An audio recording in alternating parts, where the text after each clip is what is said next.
Good morning बच्चों। कक्षा 3 गणित में हम प्रश्नावली 1 के बारे में पढ़ रहे हैं।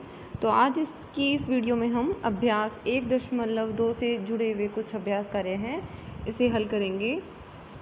तो देखिए, अभ्यास जो 1.2 है उससे पहले कुछ अभ्यास कार्य दिया हुआ है। तो अब इसको देखिए ध्यान से, इन चित्रों को। ये क्या दिखाई हुई है? एक खुली डंडी, और फिर देखिए 10 डंडियों को बांधा हुआ है और इसको नाम दिया हुआ है बंडल। यानी एक बंडल है तो इसमें डंडियों की संख्या कितनी है? 10 डंडियां हैं। और फिर देखिए ये जो तीसरा चित्र है, इसमें 100 डंडियों को बांधा हुआ है। देखिए इस तरह से बीच में से बांधा हुआ है 100 डंडियों को, और इसको नाम क्या दिया है? गट्ठर। तो अब आपको ये ध्यान में रखना है कि जो एक बंडल है उसमें डंडियों की संख्या कितनी होगी? 10। और इसी तरह से जो एक गट्ठर है इसमें डंडियों की संख्या कितनी है? 100 डंडियां हैं। तो इससे जुड़ा हुआ अभ्यास कार्य है आपकी बुक में पेज नंबर 5 पर इस तरह की तालिका दी हुई है। तो अब इसमें देखिए, सबसे पहले हमें यहाँ पर क्या दे रखा है? गट्ठर।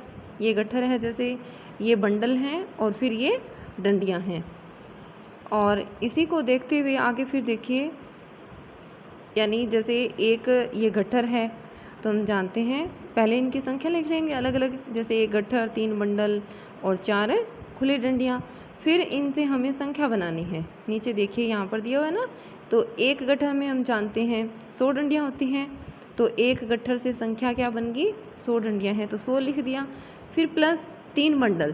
तो देखिए एक बंडल में 10 डंडियाँ होती हैं, इसी तरह से 3 बंडल है तो उसमें कितनी हो जाएंगी? 30 होगी। और फिर ये यहाँ पर देखिए 4 खुली डंडियाँ दे रखी है, तो इनकी संख्या फिर यहाँ पर लिख दी। फिर उससे अगले कॉलम में क्या किया है?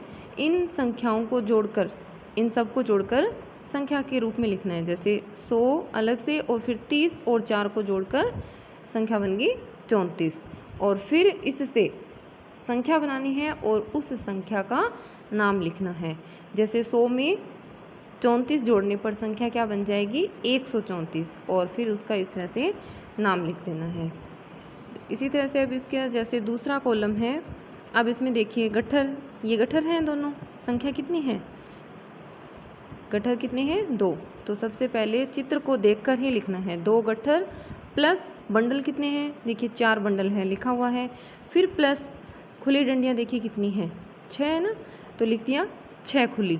अब देखिए 2 गट्ठर, तो 2 गट्ठर, एक गट्ठर में हम जानते हैं कितनी डंडियाँ होती हैं? 100। तो 2 गट्ठर की कितनी होगी? 200। इसी तरह से अब ये जो 4 बंडल हैं इनसे कितनी डंडियाँ होंगी, उनकी संख्या लिखनी है। तो एक में 10 है, फिर 10 20, 10 और मिलाए तो 30, 10 और मिलाए तो कितने हो गए? 40 हो गए। और फिर खुली डंडियों की संख्या लिख देनी है। तो 6 खुली है तो आगे आ गया 6। अब देखिए 200 प्लस 40 और 6 को मिलाकर संख्या बना देनी है। 40 और 6 को जोड़कर कितना बन जाएगा? 46। यानी यहाँ पर ये था 200 प्लस 40 प्लस 6। तो इसको हमें आगे इस कॉलम में किस तरह से लिखना है? 200 प्लस 40 और 6 को जोड़कर बना दिया 46। फिर आगे अब देखिए 200 में 46 जोड़ने पर संख्या बन जाएगी 246। और फिर इसका नीचे संख्या नाम लिख दिया 246। आगे तीसरा कॉलम है, अब इसमें देखिए 1 2 3 4 गट्ठर है तो लिख दिया 4 गट्ठर। फिर उसके बाद में उससे छोटा क्या है? बंडल। उसकी संख्या लिखेंगे तो देखिए 3 ये और 2 ये 5 बंडल हो गए तो लिख दिया 5 बंडल। फिर प्लस खुली डंडियाँ लिखेंगे तो कितनी है? 3, तो 3 लिख दिया। अब देखिए 4 गट्ठर से बन गया 400। एक गट्ठर में 100, दूसरे की फिर 200, 3 गट्ठर की 300 होगी, तो 4 गट्ठर की कितनी हो जाएगी? 400।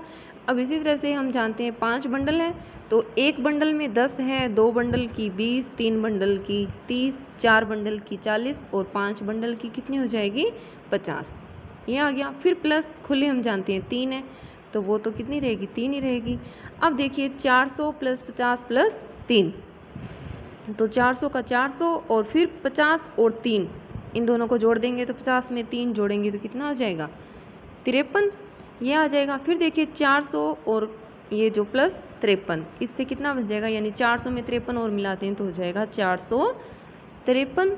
और फिर इसका नीचे इस तरह से इसका नाम लिख दिया 453। अब आगे जो चौथा कॉलम है इसको देखिए, ये रिक्त स्थान है, ये हमें भरने हैं। तो गट्ठर देखिए 1 2 3 4, 4 गट्ठर हैं। तो आगे लिखा हुआ है देखिए 4 गट्ठर। फिर इसके बाद में प्लस लगाकर लिखेंगे बंडल की संख्या। तो बंडल गिनिए कितने हैं, लिखा हुआ है वैसे तो 1 2 3 4 5 6 बंडल हैं। तो देखिए लिखा हुआ है 6 बंडल, प्लस ये खुली डंडियाँ भी देखिए संख्या लिखी हुई है 9 है। अब हमें क्या करना है, यहाँ पर देखिए नीचे प्लस का निशान लगे हुए हैं, संख्या नहीं लिखी हुई ना, जैसे यहाँ पे लिखा हुआ था 400 प्लस 50 प्लस 3, ऊपर वाले तीनों कॉलम में लिखा हुआ है। अब हमें बताना है कि 4 गट्ठर से कितने हो जाएंगी डंडियाँ। तो हम जानते हैं एक गट्ठर में 100, 2 गट्ठर में 200, 3 में 300, तो 4 की कितनी हो जाएगी, 400 डंडियाँ हो जाएगी। तो यहाँ पर लिख देंगे 400। फिर प्लस आगे बंडल हैं 6 बंडल, तो 6 बंडल से कितनी डंडियाँ हैं वो हमें आगे यहाँ पर लिखना है। तो एक बंडल में 10 है, तो 6 बंडल में कितनी हो जाएगी 60, एक बंडल में 10, 2 में 20, 3 में 30, 4 में 40, 5 बंडल की 50 और 6 बंडल की हो जाएगी 60। तो 60 लिख देंगे। फिर प्लस खुली कितनी है 9 है, तो ये 9 का 9 आ जाएगा। अब 400 प्लस 60 प्लस 9, ये जो हमने लिखा है इससे आगे यहाँ पर हमें भरना है। तो इधर 400 का 400 लिखना है। फिर प्लस यहाँ पर क्या करना है, 60 और 9 को मिलाकर संख्या लिख देनी है। तो 60 में 9 मिलाएंगे, 60 में 9 जोड़ेंगे, तो 60 के बाद कितना हो जाएगा 9 मिलाने पर 69। जिससे 60 में 1 जोड़ा तो 61, फिर 62, 63, इस तरह से 60 में 9 जोड़ देंगे तो कितना हो जाएगा 60 और 9 69 हो गए। अब हमें क्या करना है, आगे यहाँ पर जो लास्ट कॉलम है इसमें 400 प्लस 69 इसको मिलाकर संख्या बनानी है। तो 400 में 69 जोड़ेंगे तो ये हो जाएगा 469। और नीचे फिर इसका संख्या नाम, यानी इसी संख्या को हम शब्दों में लिख देंगे 469, इस तरह से।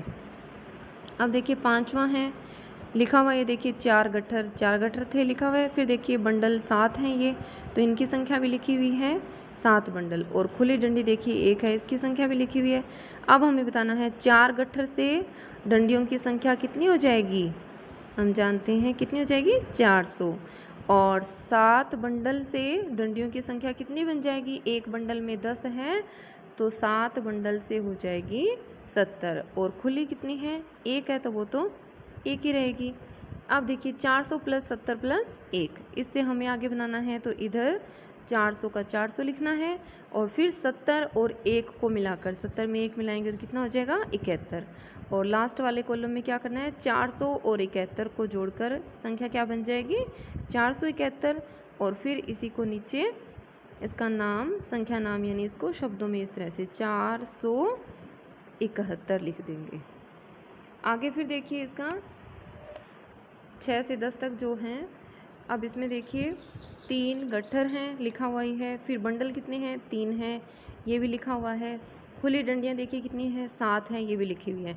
हमें इसकी संख्या बनी है। तो 3 गट्ठर से कितनी हो जाएंगी 300।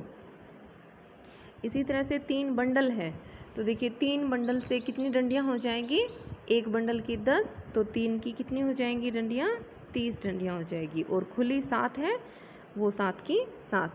फिर आगे इस कॉलम में हमें क्या करना है, इसको मिलाना है। ये अलग अलग है ना, इसको मिलाकर लिखना है 2 पार्ट। अब ये 3 इस तरह से लिखा हुआ है 300 प्लस 30 प्लस 7। अब इसको देखिए 300 का 300 इधर, और फिर 30 और 7 को मिला देंगे तो 30 और 7 हो जाएगा 37।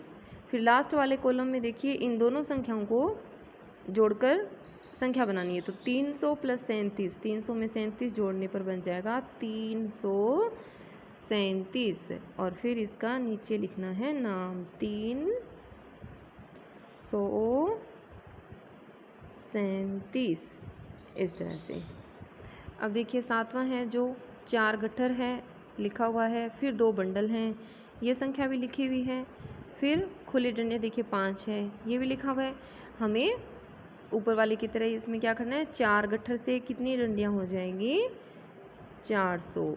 2 बंडल से संख्या क्या बन जाएगी, 1 बंडल की 10 तो 2 बंडल की 20 और 5 खुली है तो वो 5 का 5। अब देखिए 400 का इधर 400 और 20 और 5 को मिलाकर संख्या क्या बन जाएगी, 25। अब आगे लास्ट कॉलम में 400 और 25 को मिलाकर संख्या बना देनी है 425 और नीचे फिर यहाँ पर इसका संख्या नाम लिख देना है इस तरह से शब्दों में 425। 8वां देखिए, अब इसमें देखिए 3 गट्ठर हैं, बंडल नहीं है इसमें। देखिए 3 गट्ठर के बाद में क्या है, सीधी खुली डंडियाँ दे रखी है तो 3 गट्ठर प्लस 7 खुली, 2 ही चीज़ें आ गई, बंडल हट गया क्योंकि बंडल इसमें था नहीं। तो 3 गट्ठर से देखिए 300, एक गट्ठर में 100 है तो 3 गट्ठर की 300 हो गई और 7 खुली है तो वो 7 की 7 रहेगी, तो 300 प्लस 7 यही आ जाएगा। और फिर संख्या क्या बन जाएगी, 300 में 7 जोड़ने पर 307। आगे देखिए अब यहाँ पर, अब इसमें देखिए गट्ठर है, 4 गट्ठर हैं लिखा हुआ है संख्या, फिर बंडल हैं, देखिए बंडल कितने हैं, 7 बंडल हैं और खुली डंडियाँ नहीं है अभी इसके अंदर, तो खुली डंडियों की जगह क्या आ गया, 0। तो 4 गट्ठर से संख्या कितनी बन जाएगी, एक गट्ठर में 100 डंडियाँ हैं तो 4 गट्ठर में हो जाएगी 400 डंडियाँ। फिर देखिए आगे लिखना है हमें 7 बंडल से, तो एक बंडल में 10 डंडियाँ तो 7 बंडल की हो जाएंगी 70 और खुली कितनी है, एक भी नहीं है, कुछ नहीं है यानी 0। अब देखिए 400 का 400 और फिर 70 में 0 मिलाना है यानी कुछ नहीं मिलाना तो 70 का 70। अब 400 और 70 को मिलाने पर संख्या क्या बन जाएगी, 470 और फिर इसके नीचे इसका इस तरह से संख्या नाम लिख देंगे 470। आगे लास्ट 10वां क्वेश्चन है, ये आप स्वयं हल करेंगे। तो आप इस वीडियो को ध्यान से देखेंगे और आपकी बुक में अभ्यास 1.2 से पहले पेज नंबर 5 और 6 पर ये तालिका दी हुई है, इसे कंप्लीट करेंगे। धन्यवाद।